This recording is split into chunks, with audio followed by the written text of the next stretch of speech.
الحمد لله نحمده ونستعينه ونستغفره ونؤمن به ونتوكل عليه ونعوذ بالله من شرور أنفسنا ومن سيئات أعمالنا من يهده الله فلا مضل له ومن يضلله فلا هادي له ونشهد أن سيدنا وسندنا محمدا عبده ورسوله صلى الله تعالى عليه وعلى آله وأصحابه أجمعين أما بعد فأعوذ بالله من الشيطان الرجيم بسم الله الرحمن الرحيم هن لباس لكم وأنتم لباس لهن صدق الله تعالى وصدق رسوله النبي الأمي الكريم ونحن على ذلك لمن الشاهدين والشاكرين والحمد لله رب العالمين معزز ও মুহতারাম হযরত মুরব্বিয়ানে কিরাম ও দিগার মুসল্লিয়ানে ইজাম, আল্লাহ সুবহানাহু ওয়া তাআলার মহান দরবারে লাখ শুকরিয়া জ্ঞাপন করছি, যিনি আমাদেরকে প্রতি জুমার ন্যায় আজকেও মসজিদে আসার তৌফিক এনায়েত করেছেন। এজন্য বলি আলহামদুলিল্লাহ। আল্লাহ সুবহানাহু ওয়া তাআলা মানব জাতিকে সুখে শান্তিতে বসবাস করার জন্য দুই ভাগে সৃষ্টি করেছেন। এক প্রকার হলো পুরুষ, আর এক প্রকার হচ্ছে নারী। বর্তমান যুগে ইসলামের বিরুদ্ধে যে সকল প্রচারণাগুলো চালানো হচ্ছে, এর মধ্যে বড় একটা অস্ত্র হচ্ছে ইসলাম নারীদের অধিকার ক্ষুণ্ণ করেছে, নারীদের মর্যাদা নষ্ট করেছে। এই জাতীয় কিছু স্লোগান দিয়ে ইসলামের বিরুদ্ধে নারীদেরকে খেপিয়ে তোলাই হচ্ছে বর্তমান সময়ের একটা বড় স্লোগান। আমরা গত জুমাতে এ বিষয়ে কিছুটা আলোচনা করেছিলাম এবং বাকি আলোচনা এই জুমাতে হবে বলে ওয়াদা করা হয়েছিল। বর্তমানে দেখা যায় বিশেষ করে যে সকল ধর্মের লোকেরা এই অপবাদগুলো দেয়, আমরা দেখব তাদের ধর্মে মেয়েদের কি অবস্থান। প্রাচীন গ্রিক ইতিহাস বলে দেখা যায় তাদের বক্তব্য ছিল মেয়ে লোক হয়তো ব্যভিচারিণী, নতুবা ওয়াইয়াকুনা ওয়াশাক ওয়া নাসাবু আত-তামাসিল লিল-লাগবিয়াত ওয়াল ফাজিরাত। তাদের ভাষায় নারীরা ছিল পাপের কেন্দ্র এবং সব অন্যায়ের উৎস। এমনি ভাবে হিন্দুদের ধর্মে যদি আমরা লক্ষ্য করি, হিন্দু ধর্মে নারীদেরকে আসলে পূর্ণাঙ্গ মানুষ হিসেবে গ্রহণ করা হয়নি, যার কারণে একজন হিন্দু স্বামী যদি মারা যায়, ওই নারী সারা জীবন বিধবা হয়ে শোক পালন করতে থাকবে, তার বিয়ে বসার কোনো অধিকার নেই। আন্নাল মারআতা ফিল হিন্দ তুআদ্দু বা'লাহা মুওয়াসসালান লিল আলিহাতি ফিল আরদ। হিন্দু ধর্মে একজন স্বামী হচ্ছে স্ত্রীর জন্য দেবতা সমতুল্য, পৃথিবীর আল্লাহ। অর্থাৎ তাদের ভাষায় যেরকম ভগবানকে পূজা করতে হয়, ঠিক স্বামীকে সেরকম পূজা করতে হবে। এমনি ভাবে মেয়েরা যদি স্বামী মারা যায় সারা জীবনে বিয়ে বসতে পারবে না, বরং তাদের বাঁচার অধিকারটাই সঠিক নয়। যদি কোনো মেয়ে তার স্বামী মারা যায় এবং হিন্দু ধর্ম মতে সে যদি স্বর্গে যেতে চায়, তার জন্য উত্তম হলো আন তাকযিফা নাফসাহা ফিন নার আল্লাতী ইউহরাকু ফী বিহা জিসমানু জাওজিহা। স্বামীকে যেই চিতায় পোড়ানো হয়, এই চিতায় নিজেকে আত্মাহুতি দেওয়াই হচ্ছে হিন্দু ধর্মের সবচেয়ে বড় সওয়াবের কাজ। ওয়াইল্লা লাকিয়াতুল হাওয়ান আল্লাযী ইয়াফুতু আযাবান নার। নতুবা সে অপমানিত এবং লাঞ্ছিত হয়ে থাকবে, যা ওই আগুনের জ্বলে পুড়ে মরার চেয়ে বড় কঠিন। প্রাচীন পারস্যের মতবাদ ছিল যে নিজের মাকে, বোনকে, খালাকে, ফুফিকে বিয়ে করা জায়েজ ছিল। এমনি ভাবে নিজের ভাইয়ের মেয়ে, বোনের মেয়ে। এরপরে মেয়ে লোকের যে ওজোর মাসিক ঋতুস্রাব, যেটাকে হায়েজ বলা হয়, এটা যদি মেয়ে লোকের দেখা দিত, তৎকালীন যে ফ্রান্স এবং পারস্য যে সভ্যতা ছিল তাদের ভাষায় ওয়াকানাত তানফিল উনসা ফি ফাতরাতিত তামাস ইলা মাকানিন বাঈদিন খারিজ আল মদিনা। মহিলাদেরকে এই মাসিক ঋতুস্রাব চলাকালীন সময়ে শহরের বাহিরে কোনো ঘরে রেখে দেওয়া হতো। ওয়ালা ইয়াজুযু লিআহাদ মুখালাফাতুহা ইল্লা আল খুদ্দাম আল্লাযীনা ইয়াকদিমুনা লাহা আত-তাআম। ওরা ওই শহরের বাহিরে থাকবে, আলাদা ঘর তৈরি করে, ঝুপড়ি তৈরি করে রাখা হতো। এখানে কোনো মানুষ তাদের সঙ্গে দেখা সাক্ষাৎ করতে পারবে না, শুধুমাত্র চাকর বাকর যারা এদের খাবারের ইন্তজাম করবে, ওরাই শুধুমাত্র দেখা করতে পারবে। এমনি ভাবে ইহুদিদের ধর্ম মতে মহিলাদের মর্যাদা কি? ওয়াকানাত বাযু তাওয়াইফিল ইয়াহুদ তা'তাবিরুল বিনতা ফি মারতাবাতিল খাদিম। মেয়ে লোক হচ্ছে ঘরের চাকর বাকর। ওয়াকানা লিআবিহা আল হক ফি আন ইয়াবিহা কাসরাতান। একজন বাপের অধিকার ছিল তার মেয়েকে বিক্রি করে দেওয়া। এমনি ভাবে বাপ যদি মারা যায়, তাহলে মেয়ে লোক তার ওয়ারিস হিসেবে সম্পদ পাবে না। তবে যদি বাবার অন্য কোনো সম্পদ না থাকে, তাহলেই কেবল একটা মেয়ে সন্তান সম্পত্তির ওয়ারিস হতে পারত। এমনি ভাবে যখন কোনো মেয়ে লোক তার কোনো ভাই না থাকার কারণে ওয়ারিস হতে পারলো, সেখানেও শর্ত ওয়ালা ইয়াহিক্কু লাহা আন তানকুলা মিরাসাহা ইলা গায়রি সিবতিহা।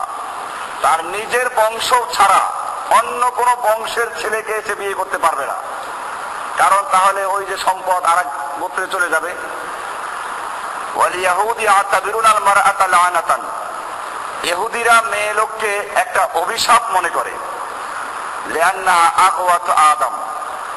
যেহেতু আদম আলাইহিস সালাতু ওয়াস সালামকে সেই মহিলাই উদ্বুদ্ধ করেছিল সেই নিষিদ্ধ ফল খাওয়ার জন্য, এই জন্য তাদের মতে মেয়ে লোক হচ্ছে একটা অভিশাপ, একটা লানত। ওয়াইন্দামা ইউসিবুল হাইজ লা ইউজালিসুনাহা ওয়ালা ইউআকিলুনাহা। মেয়ে লোক যদি, ওদের ধর্মেও মেয়ে লোক যদি মাসিক ঋতুতে, মাসিক হায়েজে যদি লিপ্ত হয়, তখন তার সঙ্গে বসা যাবে না, খাওয়া দাওয়া করা যাবে না। ওয়ালা তালমিসু বিআন হাত্তা লা ইয়াতানাজ্জাস। সে কোনো পাত্র স্পর্শ করতে পারবে না, কারণ এটা ধরলে নাপাক হয়ে যাবে। এমনি ভাবে ওয়ালা ওয়াকানা বাদুম ইয়ানসিবু লিল হায়েজ কিমাতান।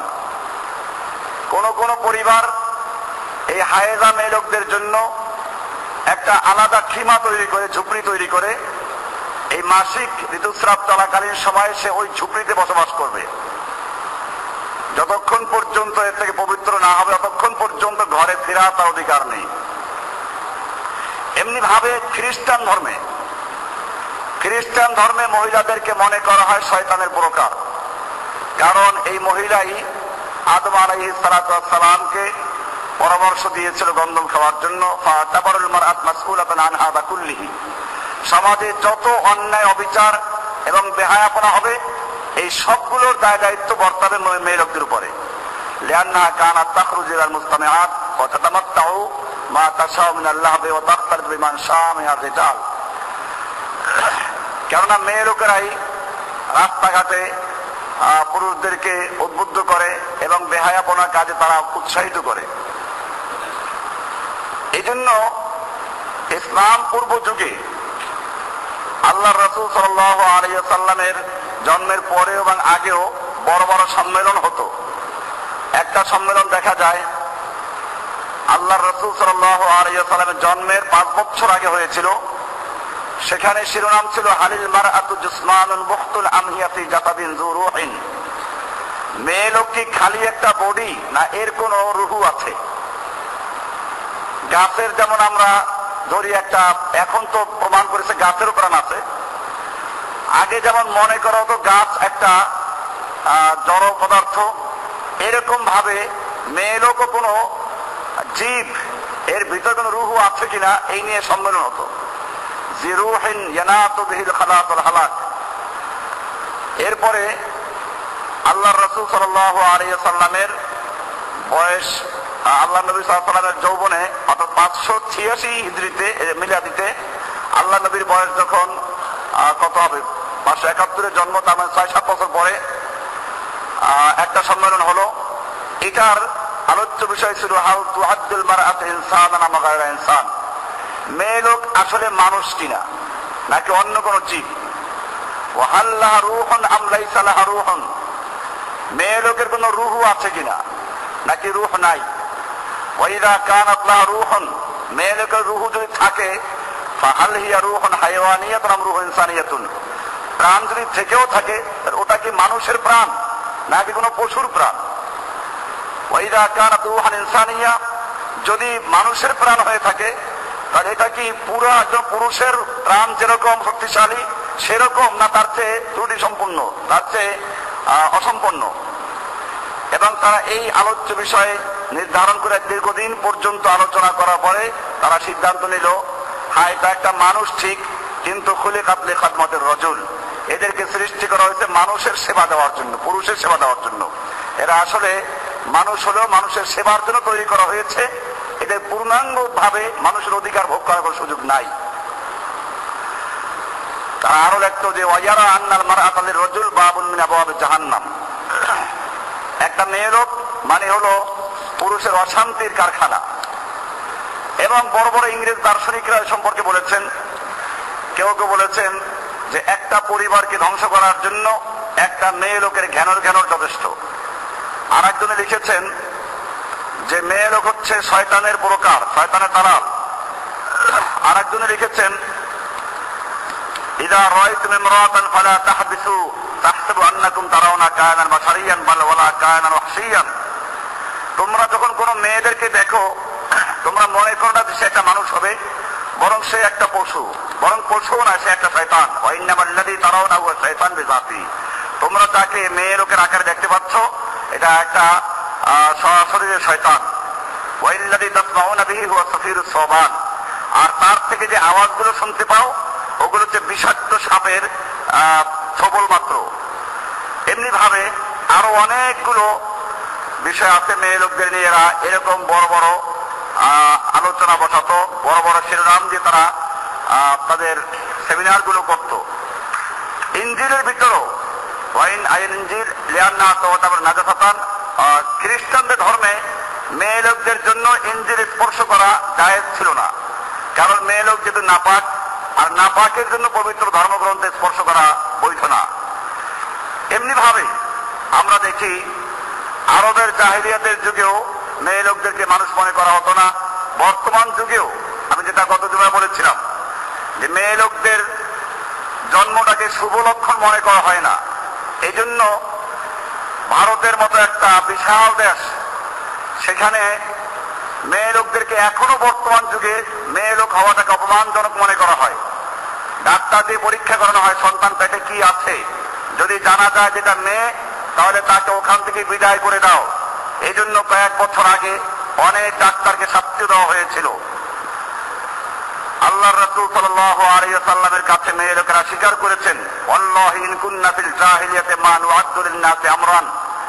আমরা জাহিলি যুগে মেয়ে লোকের জন্য কোনো অধিকার ছিল বলে জানতাম না। হাত্তা আনজালাল্লাহু ফীহিন্না মা উনজিলা। আল্লাহ রাব্বুল আলামিন মেয়েদের সম্পর্কে যে বিধান দিয়েছেন এই বিধান দেওয়ার আগ পর্যন্ত আমরা জানতাম না যে মেয়ে লোকের কোনো অধিকার দুনিয়াতে আছে। এই হাদিসটা পাওয়া যাবে ফাতহুল বারীতে 10 নম্বর খণ্ডে 301 নম্বর পৃষ্ঠায়। এইভাবে আব্দুল্লাহ ইবনে আব্বাস রাদিয়াল্লাহু তাআলা আনহু থেকে একটা হাদিসও পাওয়া যায়। তিনি বলেন, কানা রাজুল ইযা মাতা আবুহু আও হামবুহু ফাহুয়া হাক্কু বিইমরাতিহি। যখন কোনো ব্যক্তির ভাই বাপ মারা যেত অথবা তার দেবর মারা যেত, তো ওই মেয়ে লোকটাকে তার স্ত্রীকে তার ভাই বা তার সন্তান বিয়ে করবে। ইনশা আমসাকাহা আও ইয়াহবাসা, হয়তো বিয়ে করে নেবে অথবা তাকে এমনি ফেলে রাখবে, তার বিয়ে বসার অধিকার নেই। হাত্তা তাফতাদিয়া বিসাদাকিহা আও তামুতা ফায়াযহাবু বিমালিহা। তবে যদি মেয়ে লোকটা তার সম্পত্তি এই ভাইকে দিয়ে যায় অথবা ছেলেকে দিয়ে যায়, তাহলেই কেবলমাত্র এখান থেকে সে মুক্তি পেতে পারবে, নতুবা অবস্থায় মৃত্যুবরণ করবে, তার বিয়ে বসার কোন অধিকার নেই। এমনি ভাবে জাহেলি যুগে বাবার স্ত্রীকে বিয়ে করত, কারণ বাবা মারা যাওয়ার পরে যদি মাকে আরেক জায়গায় বিয়ে দেওয়া হয় তার বাবার সম্পত্তি নিয়ে অন্য জায়গায় চলে যাবে। কুরআনুল কারীমের প্রতিবাদ করল সূরা নিসার 22 নম্বর আয়াতে, ওয়ালা তানকিহু মা নাকাহা আবাউকুম মিনান নিসাই ইল্লা মা ক্বাদ সালাফ। তোমাদের পিতা তোমাদের বাবা যাকে বিয়ে করেছেন, খবরদার তোমরা সেই মেয়েদেরকে বিয়ে করবে না, ইল্লা মা ক্বাদ সালাফ, তবে যা অতীত হয়ে গেছে সেগুলো আল্লাহ ক্ষমা করবেন। ইন্নাহু কানা ফাহিশাতাও ওয়া মাকতা ওয়া সাআ সাবিলা, সূরা নিসার 22 নম্বর আয়াত পরিষ্কার করে দিলেন। এমনি ভাবে যদি আমরা বর্তমান যুগ থেকে শুরু করে সেই জাহেলিয়াতের যুগ পর্যন্ত মেয়ে লোকের ইতিহাসকে দেখি, তাহলে মেয়ে লোকদেরকে অধিকার তো দূরের কথা মানুষের গণ্য করা হতো না, যা আমরা ইতিহাসের বিভিন্ন প্রান্ত থেকে পেশ করলাম। এবারে আমরা দেখবো কোরআনুল কারীম তথা ইসলাম নারীদের কি অধিকার দিয়েছে। কোরআনুল কারীমে স্পষ্ট বলা আছে, হুন্না লিবাসুল লাকুম ওয়া আনতুম লিবাসুল লাহুন্না। হে পুরুষরা, মেয়ে লোকরা তোমাদের পোশাক, তোমরা মেয়েদের পোশাক। তার মানে হচ্ছে তোমাদের জীবনের অর্ধেকটা তারা, তোমরা তাদের জীবনের অর্ধেক। তোমার জীবন যেমন তাকে বাদ দিয়ে পূর্ণ হতে পারে না, ঠিক তেমনি ভাবে সেও তোমাকে ছাড়া পূর্ণ হতে পারে না। একজন আর একজনের যেন সম্পূরক, এ হলো ইসলামের প্রথম বাণী। এরপরে আল্লাহ রাব্বুল আলামিন কোরআনুল কারীমে এই জাহিলি যুগের যে সমস্ত চিত্রগুলো ছিল সেগুলোকে তুলে ধরেছেন। মেয়ে লোকদের সম্পর্কে যখন তাদেরকে জীবিত কবর দেওয়া হতো, কোরআন তার প্রতিবাদ করেছে। কোরআন বলছে, ওয়াইদাল মাউউদাতু সুইলাত, কিয়ামতের মাঠে ওই সমস্ত মেয়ে লোকদেরকে জিজ্ঞাসা করা হবে, কেন তোমাদেরকে জীবিত কবর দেওয়া হয়েছিল। এমনি ভাবে কোরআন আরো একটা চিত্র তুলে ধরেছে, ওয়াইদা বুশশিরা আহাদুহুম বিল উনসা, যখন সেই লোকদেরকে এই সংবাদ দেওয়া হতো, সুসংবাদ দেওয়া হতো। কোরআন বলতে বুশশিরা, সুসংবাদ দেওয়া হতো, আহাদুহুম বিল উনসা, যে তাদের কারো মেয়ে হয়েছে, যাল্লা ওয়াজহুহু মুসওয়াদ্দান, তার চেহারাটা এই সংবাদ শোনা মাত্র কালো হয়ে যেত, মলিন হয়ে যেত, কারণ তার মেয়ে হয়েছে। এটা একটা বিরাট অপমানজনক বিষয়। বর্তমান যুগেও আমরা দেখি কারো যদি মেয়ে হয়, তাহলে এই চিত্র আমাদের থেকেও আলাদা নয়। আমাদের সমাজও মেয়ে হওয়াটাকে অপমানজনক মনে করে। যদিও বর্তমানে নারীদের জন্য নারী স্বাধীনতা আন্দোলন, নারী মুক্তির আন্দোলন আমরা এই জন্য দেখতে পাচ্ছি। আমি গত জুমায় বলেছিলাম যে মেয়ে লোকদের স্বাধীনতার নামে যারা আন্দোলন করলো, আন্দোলন করতে করতে এমন এক পর্যায়ে নিয়ে গেল যে নারীদেরকে শেষ পর্যন্ত রাস্তায় মাটি কাজ করে জীবিকা নির্বাহ করতে হচ্ছে। নারীদেরকে ছাদ ঢালাইয়ের মতো কঠিন কাজ করে তারপরে জীবিকা নির্বাহ করতে হচ্ছে। এবারে ইসলামের দিকে আমরা নজর দিলে দেখবো, ইসলামে মেয়েদের 3টা স্তর। 1 নম্বর স্তর, মেয়ে যখন দুনিয়াতে আসে তখন সে মেয়ে, আল মারআতু বিনতুন, মেয়ে হচ্ছে মেয়ে। তারপরে 2য় স্তরে সে হয় স্ত্রী, 3য় স্তরে সে হয় মা। আমরা আলাদাভাবে আলোচনা করব। এই 3 স্তরে আল্লাহ রাব্বুল আলামিন মেয়েদের জন্য কি অধিকার দিয়েছেন। কোরআনুল কারীমে আল্লাহ রাব্বুল আলামিন প্রথম হচ্ছে মেয়েদের সম্পর্কে বলছেন, ইদিলু ইন্নাল্লাহা ইয়া'মুরু বিল আদলি ওয়াল ইহসান ইদিলু ওয়া আকরাবু লিত-তাকওয়া, তোমরা তোমাদের সকলের মধ্যে ন্যায় এবং ইনসাফ কায়েম করো, সাম্যতা কায়েম করো। খবরদার তাদের মধ্যে কোন রকমের বৈষম্যতা সৃষ্টি করবে না। আল্লাহর রাসূল সাল্লাল্লাহু আলাইহি ওয়াসাল্লাম বর্ণনা করেন, নোমান বিন বাশীর থেকে বর্ণিত, ইদিলু বাইনা আবনাইকুম, তোমরা তোমাদের সন্তানদের মধ্যে সাম্যতা আনো। ইদিলু বাইনা আবনাইকুম, ইদিলু বাইনা আবনাইকুম তিনবার বললেন। আল্লাহ রাসূল সাল্লাল্লাহু আলাইহি ওয়াসাল্লামের কাছে একজন মহিলা আসলো, একজন লোক আসলো, তার দ্বিতীয় স্ত্রী, তার একটা মেয়ে ছিল, তো তাকে কিছু, তার একটা ছেলে ছিল, তাকে কিছু সম্পত্তি আলাদা দেওয়ার জন্য আবেদন করলো, দ্বিতীয় স্ত্রী।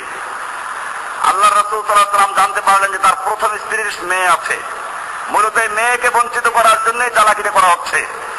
আল্লাহ রাসূল সাল্লাল্লাহু আলাইহি ওয়াসাল্লাম জিজ্ঞেস করলেন, তোমার কি আর কোনো সন্তান আছে? বলল হ্যাঁ আছে। বলেন হাল আতাইতা সায়রা ওয়ালাদিকা মিসলা হাযা, তোমার অন্য সন্তানদেরকে এরকম দিয়েছো? ক্বালা লা। ক্বালা ফাত্তাকুল্লাহ, আল্লাহকে ভয় করো।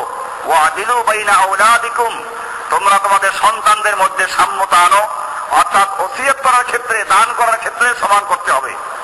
এটা ভিন্ন কথা, মিরাসের বিষয়টা আমরা আলোচনা পরে করব। সেখানে কেন আল্লাহ তাআলা অর্ধেক দিলেন, তার অনেকগুলো কারণ আছে।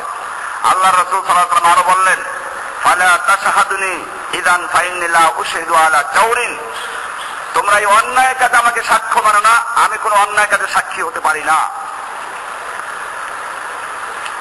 কুরআনুল কারীম আল্লাহ রাব্বুল আলামিন আরো আলোচনা করছেন, ওয়াকালু মা ফি বুতুনি হাযিল আনআম খালিসাতান লিযুকুরিনা ওয়া মুহাররামুন আলা আজওয়াজিনা। ওরা মান্যত করার ক্ষেত্রেও বা অধিকারের ক্ষেত্রে বলতো, এই পশুর পেটের ভিতরে যে সন্তান আছে, পশু যদি একটা গর্ভবতী হতো তো বাচ্চা হবে, এটা নিয়ে আগের থেকেই তারা ভাগ করে ফেলতো। ওয়াকালু মা ফি বুতুনি হাযিল আনআম খালিসাতান লিযুকুরিনা, এই পশুর পেটে যে বাচ্চা হবে এটা শুধু আমাদের পুরুষদের জন্যই, মেয়ে লোকদের মধ্যে কোনো অধিকার নেই। ওয়া মুহাররামুন আলা আজওয়াজিনা, আমাদের স্ত্রীদের জন্য এর কোনো অধিকার নেই। সূরা আনআমের 139 নম্বরে বলা হয়েছে, এরকম তারা বলতো। ইসলাম সেজন্য এই বিষয়গুলোর প্রতিবাদ করেছে। আমি কোরআনের আয়াত থেকে সেগুলো বলেছিলাম যে মেয়ে হওয়াটাকে ইসলাম একটা নেয়ামত বলেছেন। আল্লাহ রাসূল সাল্লাল্লাহু আলাইহি ওয়াসাল্লামের কাছে যখন সাহাবীরা আসলেন যে আমার একটা মেয়ে হয়েছে, আল্লাহ রাব্বুল আলামিন, তার খুব কষ্ট মনে হচ্ছিল।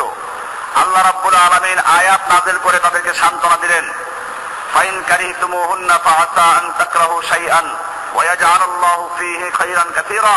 মেয়েদের সম্পর্কে আল্লাহ তাআলা আয়াত নাযিল করে দিলেন। কোরআন শরীফে আল্লাহ তাআলা বললেন, মেয়ে হওয়া, পুরুষ হওয়া নিজের কোনো এখতিয়ার নেই।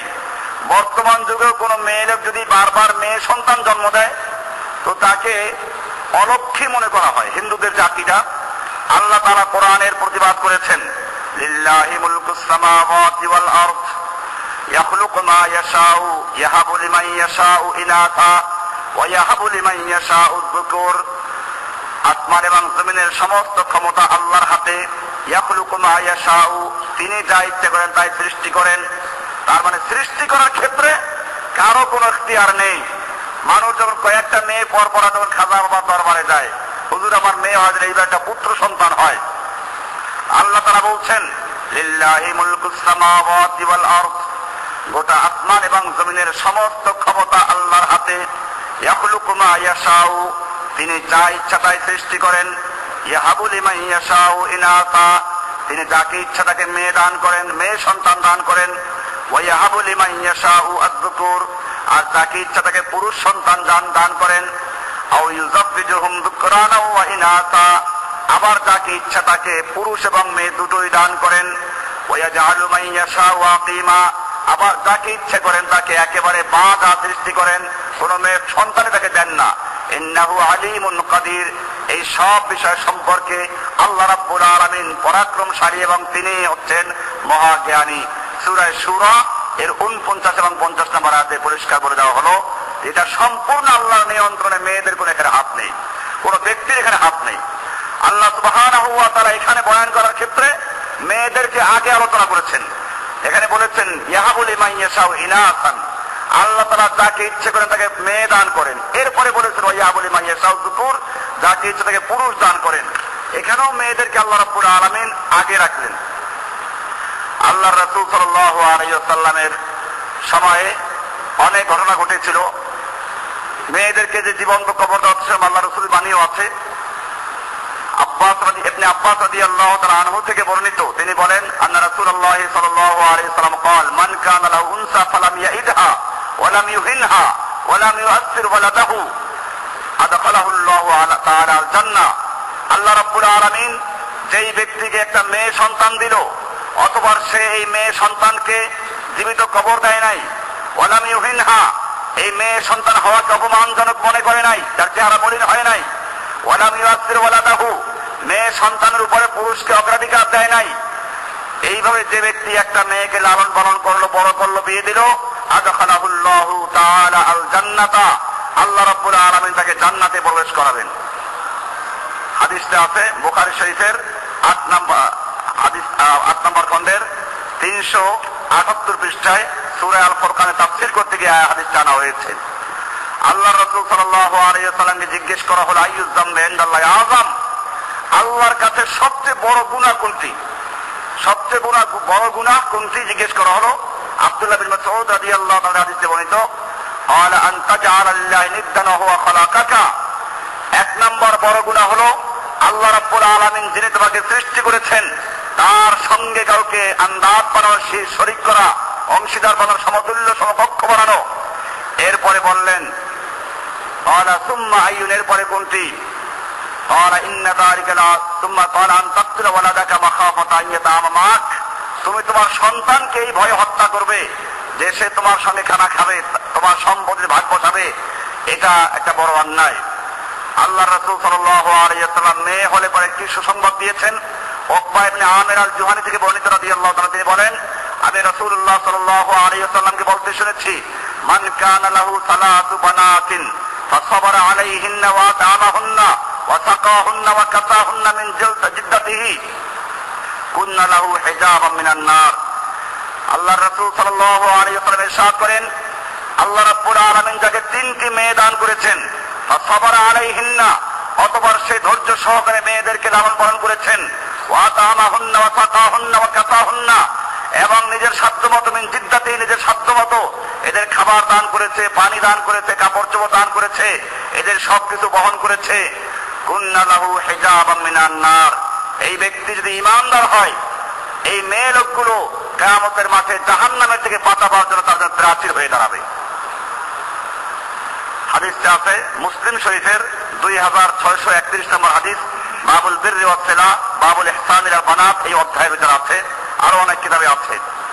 এমনি ভাবে আবু সাঈদ আল খুদরি রাদিয়াল্লাহু তাআলা থেকে বর্ণিত, তিনি বলেন মান কানা লাহু সালাতু বানাতিন, যেই ব্যক্তির 3টা মেয়ে থাকবে, আও সালাতু আখওয়াতিন, 3টা বোন, আও বিনতান, অথবা 2টা মেয়ে, আও উখতান, অথবা 2টা বোন, ফা আহসানা সুহবাতাহুন্না, এদের সঙ্গে সে সদাচরণ করলো, ভালোভাবে দেখাশোনা করলো, ওয়াত্তাকাল্লাহা ফীহিন্না, তাদের ব্যাপারে আল্লাহকে ভয় করে চললো, ফালাহুল জান্নাহ, আল্লাহ রাসূল সাল্লাল্লাহু আলাইহি ওয়াসাল্লাম বলেন সে ব্যক্তি জান্নাতে প্রবেশ করবে।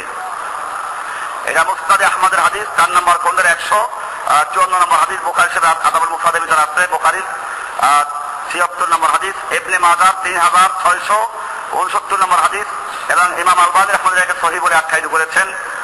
এইভাবে আমরা দেখি আল্লাহ রাসূল সাল্লাল্লাহু আলাইহি ওয়াসাল্লাম মেয়ে সন্তানদের সম্পর্কে কত গুরুত্বপূর্ণ কথা বলেছেন। আরো এক হাদিস আছে আব্দুল্লাহ ইবনে আব্বাস থেকে, তিনি বলেন মা মিন মুসলিমিন তুদরাকু লাহু ইবনাতান, যেই মুসলিম ব্যক্তির কাছে 2টো মেয়ে এসেছে, তার মানে 2টো মেয়ে সন্তান হোক, বা তার বোন হোক, বা তার স্ত্রী হোক, যেভাবে হোক, ফায়াহসুনু ইলাইহিমা, এদের সাথে সে সদাচরণ করলো, মা সাহিবাতাহু আও সাহিবাহুমা ইল্লা আদখালাতাহু আল জান্নাহ, এই মেয়েরা তাকে জান্নাতে প্রবেশ করিয়ে ছাড়বে।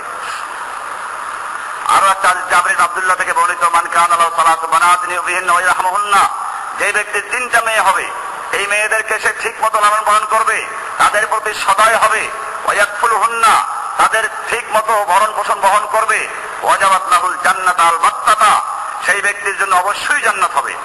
কিলা ইয়া রাসূলুল্লাহ ফাইন কানাত ইসনাইন, সাহাবায়ে কেরাম বলেন ইয়া রাসূলুল্লাহ যদি কোনো ব্যক্তির 2টা মেয়ে থাকে, ক্বালা ওয়া ইন কানাত ইসনাইনে, আর যদি কারো 2টা মেয়ে হয় তাহলে তার জন্য এই সুসংবাদ, ক্বালা ফারওয়া বাদুল কওমি আন্না লাউ ক্বালা লাহু ওয়াহিদা, এবারে কেউ তার সাথে 1টা মেয়ে আছে, তারা মনে মনে বলতে লাগলেন যদি একটা হতো, একজন দাঁড়িয়ে বলে আসলো যে 1টা মেয়ে থাকে, আল্লাহ রাসূল সাল্লাল্লাহু আলাইহি ওয়াসাল্লাম বললেন হ্যাঁ যদি একটা হয়, এবং সে এটাকে সৌভাগ্য মনে করে এবং সে এই আশা পোষণ করে যদি আমার এরকম আরো 10টা মেয়ে হতো আমি সকলকে সমান দৃষ্টি দেখতাম, আল্লাহ রাব্বুল আলামিন তাকেও সেরকম জান্নাত দান করবেন। আল্লাহ রাসূল সাল্লাল্লাহু আলাইহি ওয়াসাল্লামের সামনে হযরত আয়েশা রাদিয়াল্লাহু তাআলা আনহার ঘরে একবার একটা মহিলা আসতো, দুটো বাচ্চা নিয়ে, মেয়ে বাচ্চা, এসে সাহায্য চাইলো, খাবার চাইলো। আয়েশা রাদিয়াল্লাহু তাআলা আনহার ঘরে একটা খেজুর ছিল মাত্র, সেটা দান করলেন। মহিলা খেজুরটাকে 2 ভাগ করে দুটো মেয়ের হাতে তুলে দিলেন এবং নিজে ওতে কিছুই খেলেন না। যখন আল্লাহ রাসূল সাল্লাল্লাহু আলাইহি ওয়াসাল্লাম ঘরে ফিরলেন, আয়েশা রাদিয়াল্লাহু তাআলা আনহা বললেন, আল্লাহ রাসূল সাল্লাল্লাহু আলাইহি ওয়াসাল্লামকে কিসসা শোনালেন। আল্লাহ রাসূল সাল্লাল্লাহু আলাইহি ওয়াসাল্লাম বললেন, মান ইবতালাহা মান ইবতুলিয়া মিন হাযিহিল বানাতি বিশাইইন, যেই ব্যক্তিকে আল্লাহ রাব্বুল আলামিন এই মেয়ে লোক দিয়ে পরীক্ষা করেন, ফা আহসানা ইলাইহিন্না, অতঃপর সে মেয়ে সন্তান পাওয়ার পরে ভালো আচরণ করলো, তাদের সাথে সদাচরণ করলো, ভালোভাবে লালন পালন করলো, কুন্না লাহু সিতরাম মিনান নার, আল্লাহ সুবহানাহু ওয়া তাআলা এই মেয়েদেরকে জাহান্নাম থেকে বাঁচাবার জন্য তার প্রাচীর হিসেবে দাঁড় করাবেন। এই হাদিসগুলো সবই সহিহ হাদিস। এইভাবে রাসূলুল্লাহ সাল্লাল্লাহু আলাইহি ওয়াসাল্লাম মেয়েদের সম্পর্কে বলতেন। আল্লাহ রাসূল সাল্লাল্লাহু আলাইহি ওয়াসাল্লামের বাড়িতে একবার ফাতেমা রাদিয়াল্লাহু তাআলা আনহা এলেন। আল্লাহ রাসূল সাল্লাল্লাহু আলাইহি ওয়াসাল্লাম ফাতেমাকে কত ভালোবাসতেন। আয়েশা রাদিয়াল্লাহু তাআলা আনহা বলেন যে ফাতেমা তো বাযাতুম মিননি, আল্লাহ রাসূল সাল্লাল্লাহু আলাইহি ওয়াসাল্লাম বলেছেন ফাতেমা হচ্ছে আমার কলিজার টুকরা। ইউরিবুনি মা রাবাহা ওয়া ইউজিনি মা আদাহা, ফাতেমার আরাম আমার আরাম, আনন্দ, আর ফাতেমার কষ্ট আমার কষ্ট। ফাকালাত উম্মুল মুমিনিন আয়েশা রাদিয়াল্লাহু তাআলা আনহা, উম্মুল মুমিনিন আয়েশা রাদিয়াল্লাহু তাআলা আনহা বলেন, জাআত ফাতেমা তামশি, একবার আল্লাহর রাসূল সাল্লাল্লাহু আলাইহি ওয়াসাল্লামের কাছে ফাতেমা এলো হাঁটতে হাঁটতে। মা তুখতি মিশিয়াতা মিশিয়াত রাসূলুল্লাহ সাল্লাল্লাহু আলাইহি ওয়াসাল্লাম, আমি লক্ষ্য করলাম আল্লাহর রাসূল সাল্লাল্লাহু আলাইহি ওয়াসাল্লামের হাঁটার ভঙ্গিমা এবং মা ফাতেমার হাঁটার ভঙ্গিমা সম্পূর্ণ একরকম ছিল। ফাকামা ইলাইহা, হযরত ফাতেমা রাদিয়াল্লাহু তাআলা আনহা এসে আল্লাহর রাসূলের পাশে দাঁড়ালেন। ওয়াকালা, আল্লাহর রাসূল নিজে তার কাছে গেলেন। ওয়াকালা মারহাবান বিইবনাতি, এবং রাসূলুল্লাহ সাল্লাল্লাহু আলাইহি ওয়াসাল্লাম বললেন, মারহাবান ইবনাতি, আমার মেয়ে তোমাকে ধন্যবাদ জানাচ্ছি, স্বাগত জানাচ্ছি। এভাবে আল্লাহ রাসূল সাল্লাল্লাহু আলাইহি ওয়াসাল্লাম নিজের মেয়ে ফাতেমাকে স্বাগত জানালেন এবং এইভাবে তিনি শিক্ষা দিলেন মেয়ে লোকদের কিভাবে আচরণ করতে হবে। এ হলো মেয়ে লোকের একটা স্তর। এমনি ভাবে মেয়ে লোকের আর একটা স্তর হচ্ছে মেয়ে লোক হলো স্ত্রী। স্ত্রী হিসেবেও কোরআনে কারীম আল্লাহ রাব্বুল আলামিন মেয়েদেরকে অনেক বড় মূল্যায়ন করেছেন, বড় মূল্যবান মর্যাদা দান করেছেন। এমনিভাবে মা হিসেবে আমরা সে আলোচনাগুলো ইনশাআল্লাহ, মা হিসেবে আল্লাহ রাব্বুল আলামিন কোরআনুল কারীমে মা বাবার স্তর বয়ান করেছেন দুটোই, কিন্তু এর মধ্যে মায়ের মর্যাদাকে আলাদাভাবে আলোচনা করেছেন বহু জায়গায়। আমরা প্রথমে দেখি মা বাবা উভয়ের মূল্য। কোরআন শরীফের সূরা নিসার 36 নম্বর বলা হচ্ছে, ওয়াবুদুল্লাহ ওয়া লা তুশরিকু বিহি শাইআ ওয়া বিল ওয়ালিদাইনি ইহসানা, তোমরা আল্লাহর ইবাদত করবে এবং আল্লাহর সঙ্গে কোনো কিছুকে শরীক করবে না। এটা সব সময় থাকবে, কারণ শিরিক যুক্ত ইবাদত আল্লাহ রাব্বুল আলামিন কবুল করেন না। এটার পরই আল্লাহর কথা বলার পরে, আল্লাহর সাথে শিরিক না করার কথা বলার পরেই বললেন ওয়া বিল ওয়ালিদাইনি ইহসানা, তোমরা পিতামাতার সঙ্গে, ওয়ালিদাইনের সঙ্গে সৌজন্যমূলক আচরণ করো। সূরা নিসার 36 নম্বর আয়াত। এমনি ভাবে সূরা বনী ইসরাঈলের 23 এবং 24 নম্বর আয়াতে বলা হয়েছে, ওয়াকাদা রাব্বুকা আল্লা তা'বুদু ইল্লা ইয়াহু, তোমাদের রবের পক্ষ থেকে চূড়ান্ত এলান ঘোষণা, আল্লা তা'বুদু ইল্লা ইয়াহু, খবরদার তোমরা আল্লাহকে ছাড়া অন্য কারো ইবাদত করবে না। অন্য কারো ইবাদত করতে পারবে না, অন্য কোনো গোলামি করবে না, কোনো খাজা বাবার গোলামি, গাজা বাবার গোলামি, কোনো ল্যাংটা বাবার গোলামি, কোনো মাজারের গোলামি, কোনো শাসকের গোলামি, আল্লাহ রাব্বুল আলামিনের নাম অবাধ্য হয়ে কারো কোনো গোলামি করা যাবে না। এমনকি পিতা মাতার বিষয়টা এভাবেই, কারণ এরপরেই বয়ান করছেন ওয়াবিল ওয়ালিদাইনি ইহসানা, তোমরা পিতা মাতার সাথে সৌজন্যমূলক আচরণ করবে। ইম্মা ইয়াবলুগান্না ইনদাকাল কিবারা আহাদুহুমা আও কিলাহুমা, যদি তোমার কাছে পিতা মাতা উভয়জন অথবা কোন একজন বৃদ্ধ অবস্থায় উপনীত হয়, তাহলে তাকে ওল্ড হোমে পাঠিয়ে দাও। এই সভ্যতার দাবিদার বর্তমান সমাজের শিক্ষিত লোকেরা, এই ভারতবর্ষ বাংলাদেশেও তৈরি হয়েছে ওল্ড হোম, হিতৈষী কি লালন সংঘ, বিভিন্ন নাম দিয়ে কাজ করছে। তার মানে একটা মানুষ যখন একটা ছেলেকে লালন পালন করে, সংসার তৈরিতে বাড়ি গাড়ি করে, যখন জীবনের শেষ প্রান্তে এসে পৌঁছে যায়, এখন তার কাজ করার ক্ষমতা নেই, তখন এই যুবক ছেলে বিয়ে করে নিজের স্ত্রীকে নিয়ে সন্তানকে আনন্দে বসবাস করবে। এই বুড়া একটা ঝামেলা হয়ে দাঁড়ায়। সেই জন্য বুড়াকে ঘরের থেকে বাইর করো। এদের জন্য আলাদা বাড়ি করে তৈরি করে রাখা হয়েছে। উন্নত দেশ সব দেশে আছে, বাংলাদেশে অনেক তৈরি হয়েছে। এই সেই বাংলানগরে কোন জায়গায় তৈরি করেছে। এইভাবে এই বুড়াদেরকে ওল্ড হোমে পাঠিয়ে দেয়। যখন তার খেদমতের প্রয়োজন, যখন তার চলার জন্য সাহায্যের প্রয়োজন, আদরের প্রয়োজন, সেই সময় পিতামাতাকে অন্যায়ভাবে ঘর থেকে তাড়িয়ে দিয়ে বিতাড়িত করে দিয়ে তাদেরকে ওল্ড হোমে পাঠিয়ে দেওয়া হচ্ছে। আর এরপরে যখন ছেলের বিয়ে হয়, আনন্দ ফুর্তি হয়, তখন একটা কার্ড পাঠিয়ে দেয়। আর ওই কার্ড পেয়ে বুড়া আনন্দকারী বুড়োদেরকে নিয়ে আমার ছেলে বিয়ে হচ্ছে, আমার যাওয়ার অধিকার নেই। আল্লাহ সুবহানাহু ওয়া তাআলা কোরআনে কারিমে পরিষ্কার বলেছেন, আল্লাহর ইবাদতের পরে সবচেয়ে গুরুত্ব দিয়ে যে কথা বলেছেন, ওয়াবিল ওয়ালিদাইনি ইহসানা, তোমরা তোমাদের পিতামাতার সাথে সৌজন্যমূলক আচরণ করো। ইম্মা ইয়াবলুগান্না ইনদাকাল কিবারা আহাদুহুমা আও কিলাহুমা, তোমার পিতামাতা উভয়জন অথবা কোন একজন যদি তোমার কাছে বৃদ্ধ অবস্থা উপনীত হয়, ফালা তাকুল লাহুমা উফিন, খবরদার তাদের কোন আচরণে উফ বলো না। উফ শব্দ পর্যন্ত তাদের সামনে বলো না, কারণ তুমি উফ বললে তোমার কষ্টের উফ বলো না, কারণ তোমার কষ্টে যদি উফ বলো তার মনে কষ্ট আছে, আমার ছেলে বোধহয় কষ্টে আছে। বাবাকে কষ্ট দেওয়ার জন্য না, কোনো কোনো তাফসীরে রাখে তোমার নিজের কোনো বিষয়ে কষ্টে তুমি উফ বলো তার সামনে, তাতেও তার মনে ব্যথা আসবে, কষ্ট পাবে যে আমার ছেলে না যেন কোনো কষ্টে আছে। আল্লাহ তাআলা বলতেন ফালা তাকুল লাহুমা উফিন। আবার কোন তাফসীরে লেখেন তুমি তাদেরকে কষ্ট দেওয়ার জন্য উফ বলো না, কারণ এই পিতামাতা তোমাকে লালন পালন করেছিল। যখন সামনে আসবে গুলো ওয়ালা তানহারহুমা, ধমক দিয়ে কথা বলো না। পিতামাতাকে ধমক দিয়ে কথা বলে তোমার এই সৎকার মানতে পারবো না, এটা ঠিক করো না। তুমি বারবার জিজ্ঞেস করছে, তুমি যখন তোমার বাবার সঙ্গে ছোটবেলায় কোথাও গিয়েছিলে, পার্কে গিয়েছিলে, কোথাও রাস্তায় গিয়েছিলে, ছেলে এক একবার জিজ্ঞেস করছে এটা কি, এটা গরু, এটা কি, এটা গাধা, এটা গাছ, এটা মাছ, এটা পাখি, এটা কি। বাবার কোনো ক্লান্তি নেই, বাবা তোমাকে একের পর এক বলেই যাচ্ছেন। এই বাপ যখন তোমার কাছে বুড়ো অবস্থায় আসলো, বাপ তখন সেই ছোট অবস্থা আবার ফিরে গেল। তোমার সঙ্গে একদিন কোথাও গেল, জিজ্ঞেস করলো বাবা এটা কি, তুমি এটা গরু, এটা কি, এটা গাধা, এটা কি। ধরো তোমার এত বড় উত্তর দেওয়ার সময় নেই, তুমি রাগ করলে। আল্লাহ রাব্বুল আলামিন বলছেন ওয়ালা তানহারহুমা, পিতামাতাকে ধমক দিয়ে কথা বলো না। ওয়াকুল লাহুমা কওলান কারীমা, তাদের সঙ্গে নম্র এবং নরম ভাষায় কথা বলো। ওয়াকফিদ লাহুমা জানাহা যুল্লি মিনার রাহমা, জেনে রাখো এখন তারা বুড়ো হয়ে গেছে, তার গায়ে শক্তি নেই, চলতে পারে না, এখন খেদমতের প্রয়োজন। তুমি তোমার আদরের ডানা সবসময় বিছিয়ে রাখো। ওয়াকফিদ লাহুমা জানাহা যুল্লি মিনার রাহমা, দয়ার করুণার ডানা সবসময় বিছিয়ে রাখো।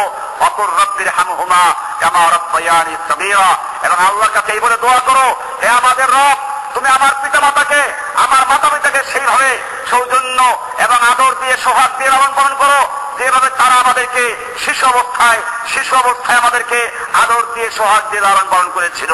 কার শিখানো দোয়া, কি সুন্দর শিখানো কোরআন। আল্লাহ সুবহানাহু ওয়া তাআলা এভাবে মাতা পিতা সম্পর্কে হুকুম দিলেন। এবার আমরা দেখবো আয়াতের মধ্যে মা বাপকে আলাদা করা হয়, ওয়ালিদাইন বলা হয়েছে। আমরা দেখবো এখানে মায়ের হক বেশি না পিতার হক বেশি সন্তানের কাছে। আল্লাহর রাসূল সাল্লাল্লাহু আলাইহি ওয়াসাল্লামের কাছে একজন সাহাবী এসে বললেন, ইয়া রাসূলুল্লাহি, ইয়া রাসূলুল্লাহ, মান আহাক্কুন নাস বিহুসনি সাহাবাতি। আবু হুরায়রা থেকে বর্ণিত, আল্লাহ রাসূল সাল্লাল্লাহু আলাইহি ওয়াসাল্লামকে একজন সাহাবী, ইয়া রাসূলুল্লাহি, আমার খেদমত, আমার সেবা পাওয়ার জন্য সবচেয়ে বেশি উপযুক্ত কে? ক্বালা উম্মাকা, বললেন তোমার মা। ক্বালা সুম্মা মান, আবার কে? ক্বালা তোমার মা। ক্বালা সুম্মা মান, এরপরে কে? বললেন উম্মাকা। তিনবার বললেন। এরপরে সাহাবী, ইয়া রাসূলুল্লাহি, আমি বুঝতে পেরেছি, আমি জানতে পেরেছি আল্লাহর ইবাদত করার পরে, আল্লাহর হুকুম মানার পরে, আল্লাহর নাম তার আনুগত্য করার পরে দুনিয়ার সবচেয়ে যেই লোকটার আমার বেশি খেদমত করতে হবে, সেবা করতে হবে, মান্য করতে হবে, সে হচ্ছে আমার মা। বলুন তারপরে কার অধিকার? এরপরে বলেন সুম্মা আবুকা, তোমার বাবার খেদমত করবে। হাদিসটা আছে বুখারী শরীফের 13 নম্বর খণ্ডের 6 এবং 7 নম্বর হাদিস, বাবুল আদাবের ভিতরে, বাবু মান আহাক্কুন নাস বিহুসনি সাহাবাতে, মুসলিম শরীফের 2548 নম্বর হাদিস, বাবু বিরুল ওয়ালিদাইন, এর ভিতরে হাদিসটা উল্লেখ করা সহিহ হাদিস। এমনি ভাবে মিকদাম ইবনে মাদিক রাদিয়াল্লাহু তাআলা আনহু থেকে বর্ণিত, তিনি বলেন যে রাসূলুল্লাহ সাল্লাল্লাহু আলাইহি ওয়াসাল্লাম ইরশাদ করেছেন, ইন্নাল্লাহা ইউসিকুম বিউম্মাহাতিকুম সুম্মা ইউসিকুম বিউম্মাহাতিকুম সুম্মা ইউসিকুম বিআবাইকুম। হে লোকেরা, আমার মত শুনে রেখো, আল্লাহ রাব্বুল আলামিন তোমাদেরকে আদেশ করেছেন তোমাদের মায়ের সঙ্গে সৌজন্য আচরণ করার জন্য, মায়ের সঙ্গে সদ্ব্যবহার করার জন্য, মায়ের সঙ্গে সদ্ব্যবহার করার জন্য, এরপরে তোমাদের আব্বাদের সঙ্গে সদ্ব্যবহার করার জন্য।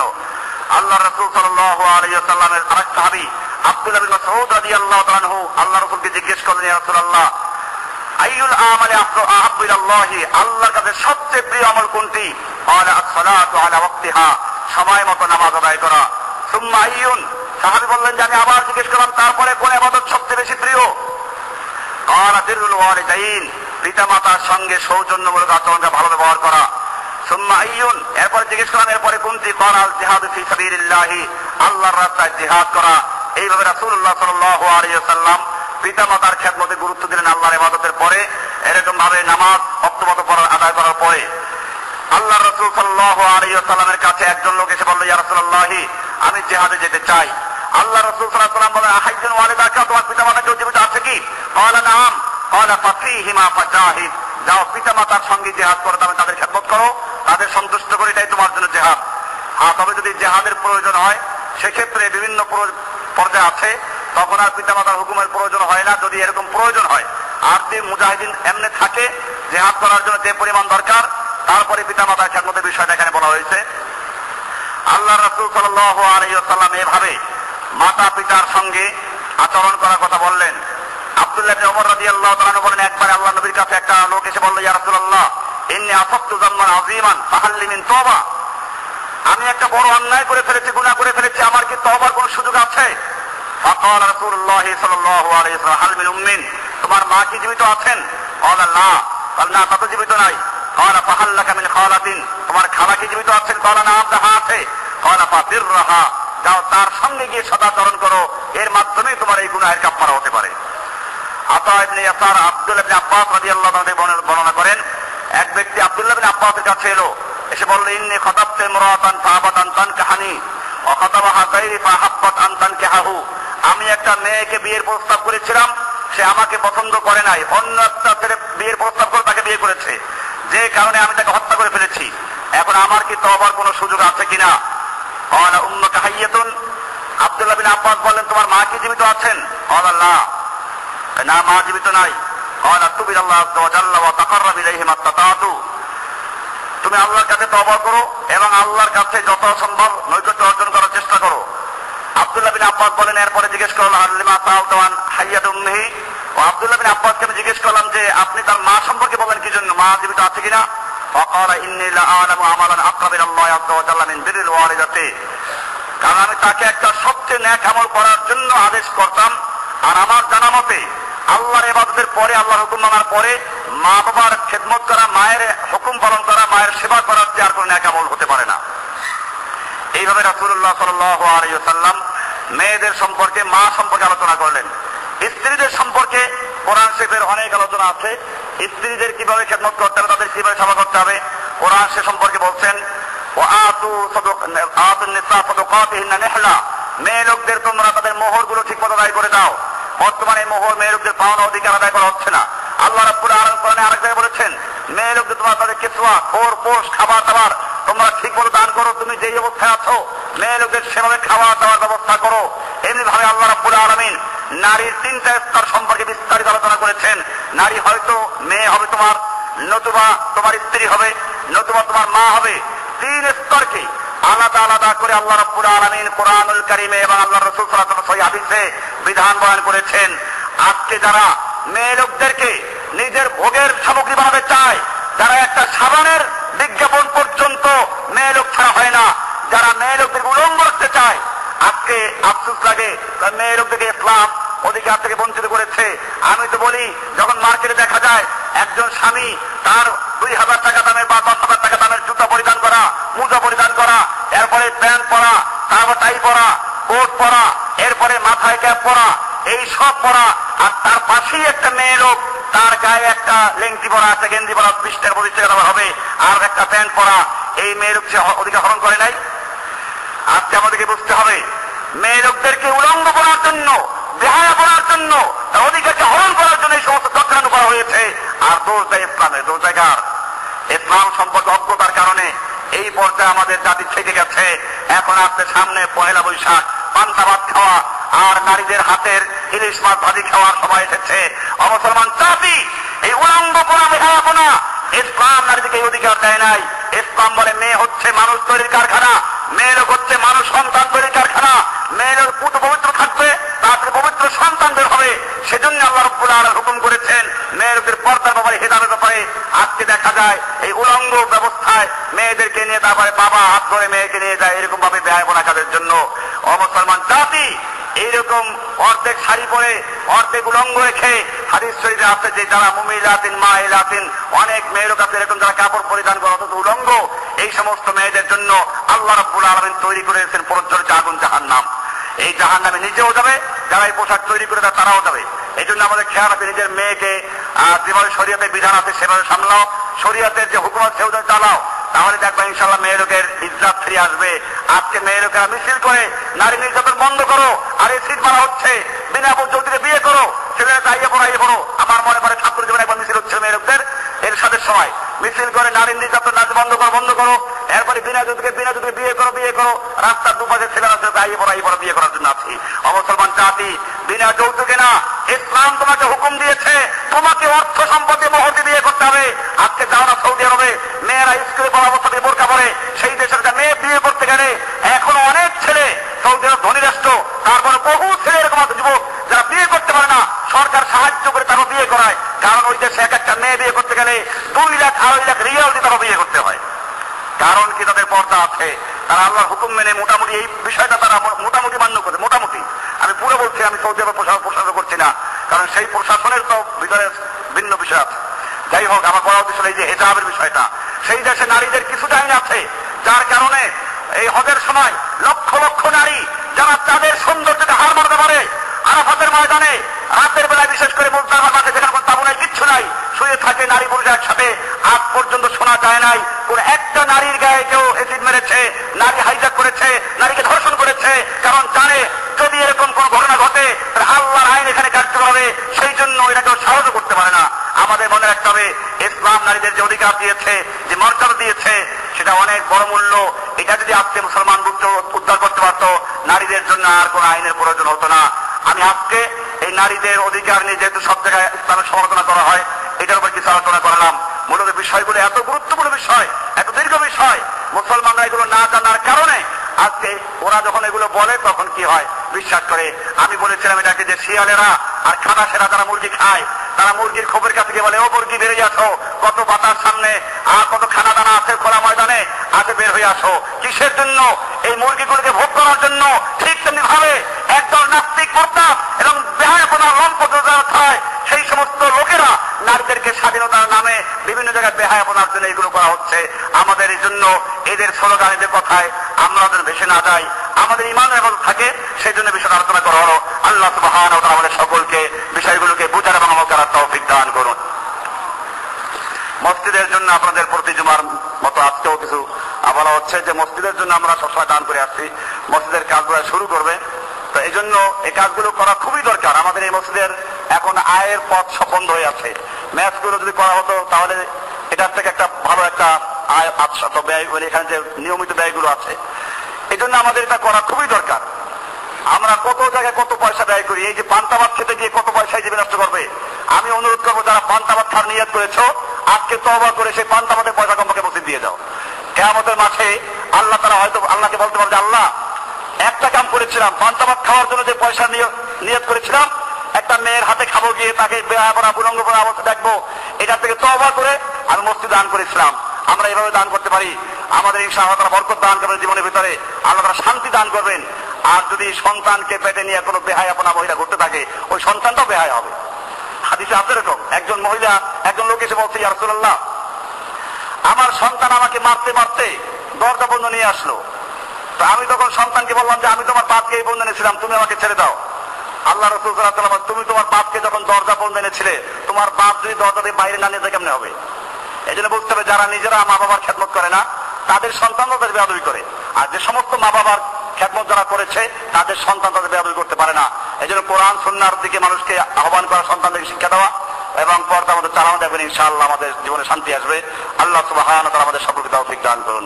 আর বলছিলাম মসজিদের জন্য যে এই যে সুযোগগুলো আছে, যে সময় আমরা অপচয় করি, শয়তান আমাদেরকে অপচয় করার জন্য ধোঁকা দেয়, সেই অপচয় করতে যদি না পারি তার আগেই পয়সাগুলো আমরা মসজিদ দিয়ে দিই, ইনশাআল্লাহ সওয়াব হবে। আল্লাহ সুবহানাহু ওয়া তাআলা আমাদের সকলকে তৌফিক দান করুন।